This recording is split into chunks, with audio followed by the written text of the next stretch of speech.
Olá! Você tem curiosidade de saber quanto o governo investe em políticas públicas dedicadas às mulheres brasileiras? Agora vai poder.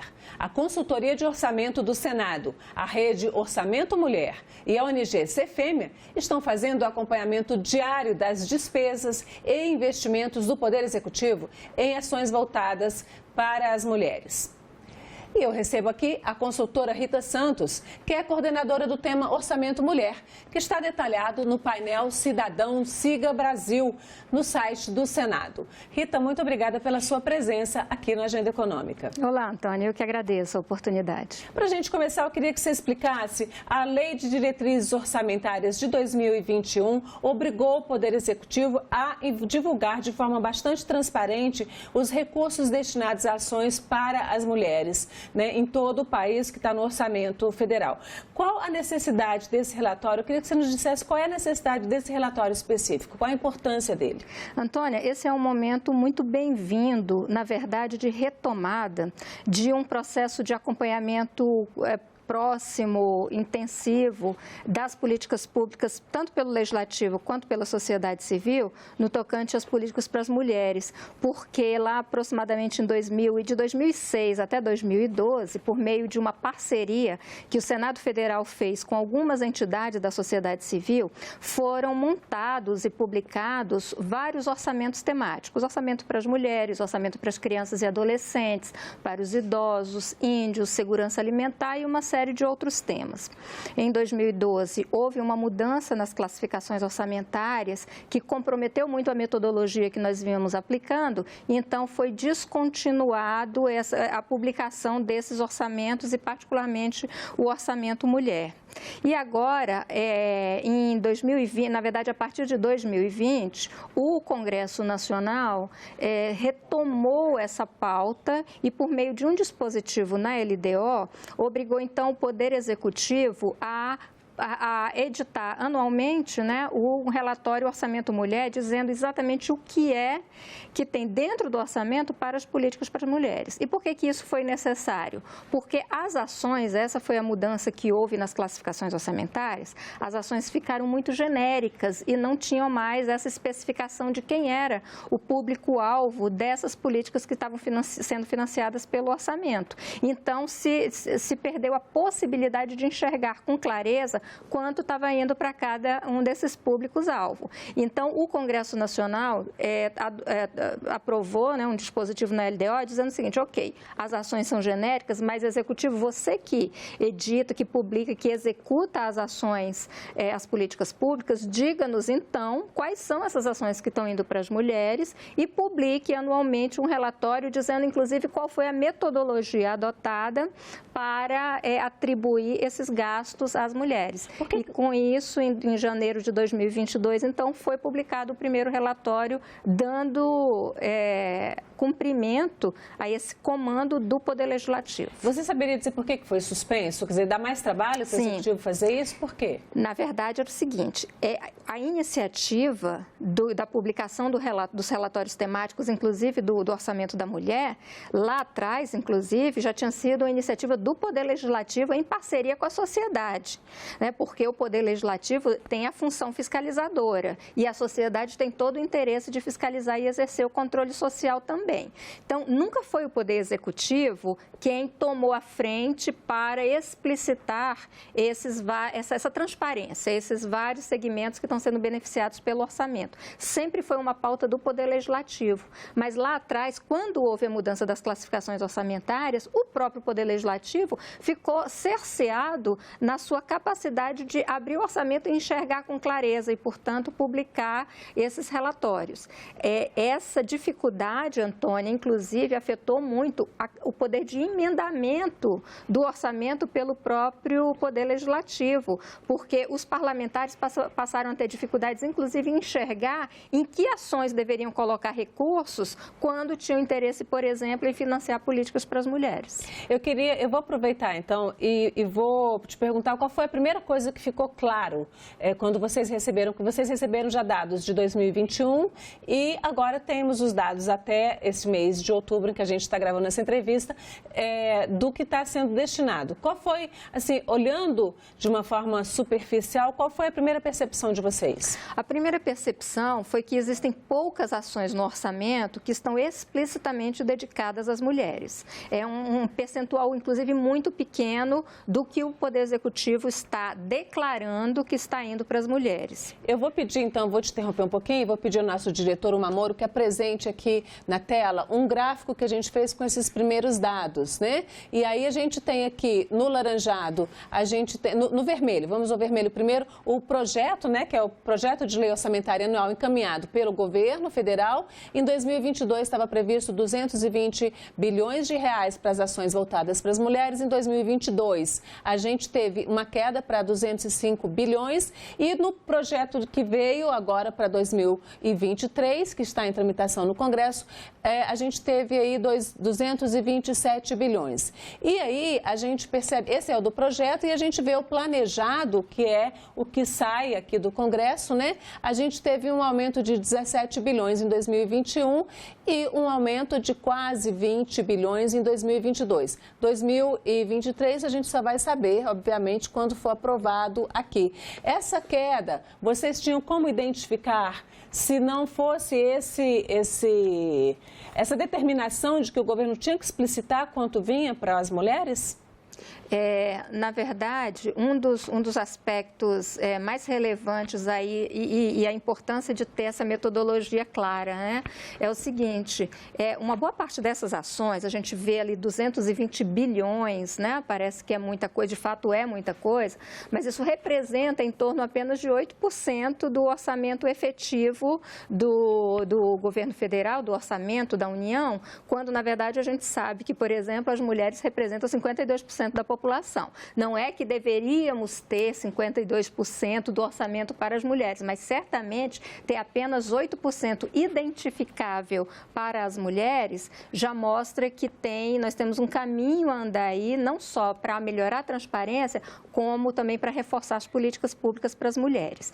E uma outra coisa que eu gostaria de destacar aqui, Antônia, é o seguinte, é o impacto da atuação do Poder Legislativo por meio das emendas parlamentares em aumentar esse patamar que é relativamente baixo, né? Então, a gente vê que em 2021, por exemplo, esses 17 bilhões a mais que você está falando foram praticamente emendas parlamentares. Do mesmo modo, agora em 2022, né? Subiu de 205 para 233 por meio praticamente de emendas parlamentares. Então, o Poder Legislativo tem tido uma participação muito decisiva em elevar esses recursos para as mulheres. Daí a importância de tornar mais transparente e, inclusive, apoiar os parlamentares nesse emendamento. E aí, a partir desse trabalho de vocês, nós fizemos um outro gráfico que eu vou pedir para colocar aqui na tela, que mostra onde esses recursos foram aplicados, né? E o dado que a gente tem é o dado de 2022, então isso aqui é o que está previsto, né? Porque o ano não acabou ainda.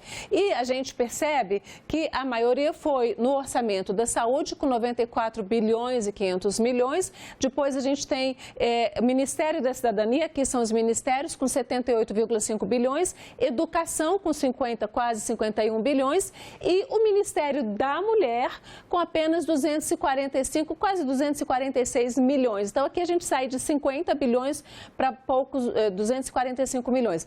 Eu queria que você nos explicasse um pouquinho isso aqui. Isso significa o quê? Que tipo de ação da saúde é voltado? O Ministério da Cidadania, o que o Ministério da Cidadania tem de políticas direcionadas para as mulheres? Eu queria que você explicasse isso para a gente aqui um pouquinho. Vamos lá, Antônia, o que a gente enxerga nesse gráfico aí? Então, vamos lá, nós temos ações de saúde, de longe, né, o que mais se está aplicando ali para as mulheres, ações de transferência de renda e o benefício de prestação continuada, na cidadania é basicamente isso, e na educação, Fundeb, algumas ações de educação. Observe o seguinte, ações de saúde, ações de transferência de renda e benefício de prestação continuada e da educação, basicamente são gastos obrigatórios que estão sendo atribuídos às mulheres muito mais porque elas são um percentual elevado do público-alvo. E são um percentual elevado do público-alvo por causa da composição de mulheres na população como um todo. E não pelo fato de que as mulheres estão sendo efetivamente o alvo, o objeto do desenho e da implementação dessas políticas públicas. Tá, então, e aqui onde a gente tem... Exato, aí quando a gente olha para o Ministério da Mulher, nas ações de saúde, algumas ações são carimbadas para as mulheres. Então, quando a gente, por exemplo, identifica que se destinou recurso para a compra de mamógrafo, de fato, é para a mulher, né? Mas a maior parte são ações genéricas, do tipo atenção primária ou atenção especializada, que vai para todo mundo, e como a maior parte é mulher, está dizendo, então, que é orçamento da mulher, mas não foi desenhado exatamente para isso. Quando a gente olha o Ministério da Mulher, da Família e dos Direitos Humanos propriamente dito, aí a gente começa a ver ações de fato que a gente chama de carimbadas, né, para as mulheres, e que são principalmente, Antônia, para combate à violência doméstica. Enquanto os outros tipos de gastos estão indo para públicos variados, você vê, Fundeb vai para as crianças, não é para a mulher, né? Mas se entende que apoia muito as mulheres, etc. Mas são genéricos. Quando a gente vai para o Ministério da Mulher, aí tem algumas ações específicas muito voltadas para a violência contra a mulher, e é aí que a gente vê que os recursos são muito pequenos, são módicos. Quando a gente divide, por exemplo, esse valor pela quantidade de mulheres, pegando apenas aquelas que estão em situação de pobreza, extrema pobreza, o recurso passa a ser irrisório, e a gente enxerga que o poder de transformação da realidade das mulheres submetidas à violência é praticamente nenhum com os recursos atuais. Eu vou pedir então ao nosso diretor para colocar um terceiro gráfico que a gente fez aqui, que é um pouquinho isso que você já explicou, mas aí a gente vai mostrar aqui, acho que deixa mais claro, que a gente está falando daquele orçamento total previsto para 2022 com 237 bilhões, né? Perfeito. O que ele significa para as mulheres em situação de pobreza extrema, que são 307 milhões, 37 milhões de mulheres, e fazendo essa divisão, a gente tem um valor per capita, ou seja, um valor para cada mulher. É como se o governo pegasse e, uma vez por ano, entregasse em uma política para as mulheres um total de R$7 mil no ano. Mas quando isso vai para o mês, cai para R$590 por mês. Agora, isso aí é aquilo que você falava antes. Você tem o dinheiro voltado para a educação, para a saúde, os benefícios do BPC e aquelas políticas, é isso? Exatamente. Essa é uma forma da gente ver como são parcos os recursos ainda. Porque, mesmo levando em consideração esses recursos genéricos que estão sendo atribuídos para as mulheres, quando a gente divide isso pelo contingente, e de novo, a gente está falando apenas das mulheres em situação de pobreza, extrema pobreza, e não no total de mulheres, a gente sabe que tem muita mulher, por exemplo, que não está em situação de pobreza, mas que sofre violência doméstica, e essas mulheres também precisam do auxílio do Estado, mas se a gente pega somente o recorte das mulheres mais vulneráveis, a quantidade de recursos para todas as políticas públicas de mobilidade urbana, de saúde, de educação, de capacitação para o mercado de trabalho, de segurança pública e combate à violência, tudo isso precisaria caber em R$600 por mês, o que a gente sabe que é ridículo. Com R$600 por mês, você não faz nada disso, né? Agora, se a gente pegar não só as mulheres em situação de pobreza extrema, mas se a gente considerar que as mulheres são praticamente metade, beirando um pouquinho mais da metade da população brasileira, então, na verdade, o governo não está destinando metade do orçamento para as mulheres do Brasil. Não, longe disso. E, na verdade, existem algumas ações importantes que impactam a sociedade como um todo, que é difícil carimbar quanto é que está indo para as mulheres. Então, na verdade, o importante nem é ter a meta de chegar em 50% do orçamento voltado para a mulher, mas ter a possibilidade de enxergar em qualquer ação do orçamento qual é o impacto que ela está tendo, que essa ação está tendo, num percentual da população que é majoritário, que são as mulheres, e que tem necessidades muito específicas. A mulher tem uma série de vulnerabilidades na sociedade que justifica que o Estado tenha um olhar todo especial quando decide, por exemplo, um financiamento, aonde vai fazer a iluminação pública, os equipamentos urbanos, as questões de saneamento público e as questões educacionais, por exemplo, específicas para as mulheres. Vamos falar uma política que seria, que eu entendo que seria, essa sim, uma política muito benéfica para as mulheres, que seria a política de creche, de universalização de creche para todas as crianças que não estão na escola e escola em tempo integral para todas as crianças. Perfeito, a gente não tem creche para todo mundo. As creches que existem, elas funcionam de 8 da manhã às 6 da tarde, quando a gente sabe que a mulher tem que chegar no trabalho às 8 da manhã, portanto, essa creche deveria abrir antes. Dentro daqueles recursos ali, está, por exemplo, destinado recurso para creches? Está destinado, sim, na verdade, toda a parte de Fundeb, a parte de FNDE, uma parte dela está aí no orçamento da mulher. Agora, qual é o problema disso? É exatamente isso que você está falando. Quando pego uma política pública que está olhando a educação e a criança, essa política pública, ela vai prover um serviço, um tipo de creche que é muito diferente do tipo de creche se você tiver o olhar sobre a mãe dessa criança também. E aqui eu vou até pegar as palavras da Gilda Cabral, que é uma das fundadoras do CEFEM, que ela gosta muito de dar esse exemplo.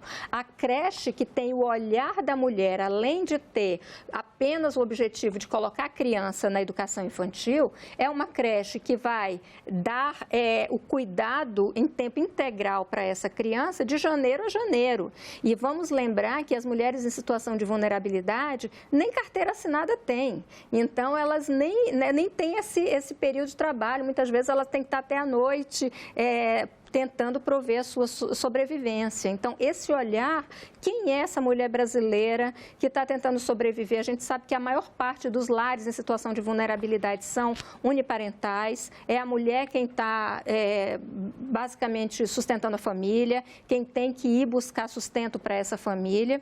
Quem é essa mulher e de que modo as várias políticas públicas devem ser formuladas de modo a dar o apoio à economia do cuidado para que essa mulher consiga prosperar e cuidar, inclusive, da sua família. Eu vou aproveitar e pedir para o nosso diretor colocar aqui uma última arte que nós preparamos a partir desses dados do relatório de vocês, que são os recursos exclusivos do Ministério das Mulheres. Eu queria que você nos explicasse. A gente tem um ministério que recebe o nome de Ministério da Mulher, Direitos Humanos e tal. E aí, quando a gente vê o orçamento desse ministério, a gente vê que ele é um orçamento de 246,8 milhões. Isso foi o planejado, não é nem o executado ainda, é o planejado para 2022. E nós temos 37 milhões de mulheres em situação de pobreza extrema.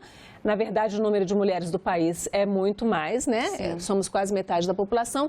Quando a gente divide esse orçamento pelo número de mulheres em situação de pobreza extrema, nós temos um valor de R$ 6,00, pode-se dizer que se destina, que esse ministério destina por ano para cada mulher em situação de pobreza extrema, o valor de R$ 6,67 em um ano. O que esse ministério está fazendo, de fato, de política voltada para as mulheres, e o que é possível fazer com esse recurso? Antônia, dois aspectos aí a pontuar em relação a isso. Primeiro, esses 246 milhões são o orçamento da mulher que estão apontados no relatório. O próprio Poder Executivo diz que é o que tem dentro do Ministério para as mulheres especificamente. É óbvio que tem dinheiro para outras políticas públicas. Para as mulheres são esses 246 milhões. E para que está servindo esse dinheiro? Basicamente para ações de combate à violência doméstica.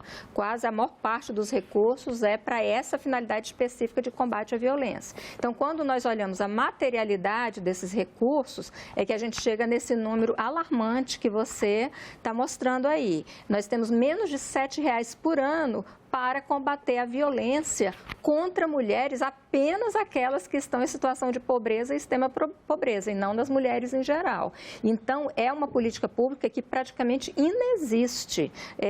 A capacidade de transformar, de fato, a vida dessas mulheres, de dar integridade, de dar garantia à vida para essa mulher, é praticamente nenhuma. Proteções como tinha a Casa da Mulher Brasileira também está dentro Tudo nesses disso? R$7,00. Construir a Casa da Mulher Brasileira e os centros de referência, fazer a capacitação de agentes em intermediação de conflito, dar assistência jurídica e psicológica para essa mulher e para os filhos e fazer todas as ações de prevenção da violência, que praticamente também não existe, que é a questão de mudar o perfil da educação dos meninos e meninas para que eles não se tornem violadores, fazer campanhas de conscientização, mudar uma cultura, tudo isso precisa de uma estratégia e essa estratégia precisa ser financiada. E nós não estamos vendo isso sendo colocado dentro do orçamento. Agora, essa metodologia que o governo adotou para informar para o Congresso, para essas ONGs, essa destinação de recursos, ela está adequada ou ela precisa ainda de alguma movimentação?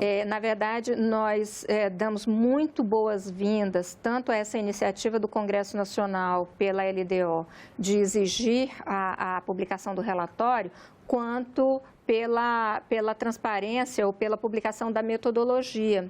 Por quê? Porque isso nos dá a possibilidade, primeiro, de ver que essa metodologia é frágil, ainda é muito frágil, mas ela já é um começo para a gente retomar essa caminhada no sentido de melhorar a transparência e melhorar as políticas das mulheres. Então, na metodologia atual, como eu comentei há pouco, a gente consegue perceber que a maior parte das ações são genéricas, não necessariamente voltadas às mulheres, nem formuladas para as mulheres, e algumas ações, como, por exemplo, ação de extensão rural, ela está integralmente colocada como sendo parte do orçamento da mulher, quando nós sabemos que, na verdade, isso é pouco crível, né? Certamente, 100% de uma ação de extensão rural não será apenas para as produtoras rurais, né? Mas para um público mais amplo do que esse. Então, por esses indicativos, nós percebemos que a metodologia ainda precisa ser muito aprimorada,